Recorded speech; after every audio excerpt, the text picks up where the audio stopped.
हा जी आर म्हणजे तुमच्या तोंडाला पुसलेली पानं आहे. जिसकी जितनी संख्या भारी उसकी सत्ता में भागीदारी, हाच नियम लावला पाहिजे. आम्ही सगळे देशाचे मालक आहोत. हे देणारे कोण आहे? आमचे नोकर आहेत. की या एवढ्या मोठ्या आंदोलनातून आपल्याला मिळालं काय? जरांगे पाटलांचा बिचाराचा त्याग मोठा आहे, पण त्यांना मी रडून सांगितलं होतं फोन करून की तुम्ही हे बरोबर करत नाही. मराठ्यांचं अतोनात नुकसान होणार आहे, तुझ्या पण तब्येतीचं नुकसान होणार आहे. या जे आरचा सगळा मजकूर जर बघितला तर तुम्हाला तलाट्यापासून ग्रामपंचायत अधिकारी, कृषी सहाय्यक अधिकारी, ज्यांची तुम्हाला तोंड बघायला नको त्या सगळ्यांकडे जावं लागणार आहे. आणि याच्यातून शेवटी कोर्ट आहे. हे जे तुम्हाला कबूल केलंय आज, हे कुठल्याही कायदेशीर कसोटीवर बसणार नाही.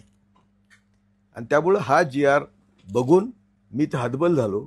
ज्या ब्राह्मणवादी ताकदीने आम्हाला हजारो वर्ष पायदळी तुडवलं, आम्ही त्यांचंच तीर्थ घेतो. आणि त्यात मराठी फार पुढे आहेत. कुठला स्वर्ग, कुठला नरक, कुठले 33 कोटी देव, कायम तुम्हाला काल्पनिक जगात ठेवून तुम्हाला मूर्ख बनवण्याचं काम ज्यांनी हजारो वर्ष केलं, जी आर काढून त्यांनी हेच काम केलेलं आहे. कायदेशीर आरक्षण जर द्यायचं असेल तर ते केंद्र आणि राज्य मिळूनच देऊ शकतं.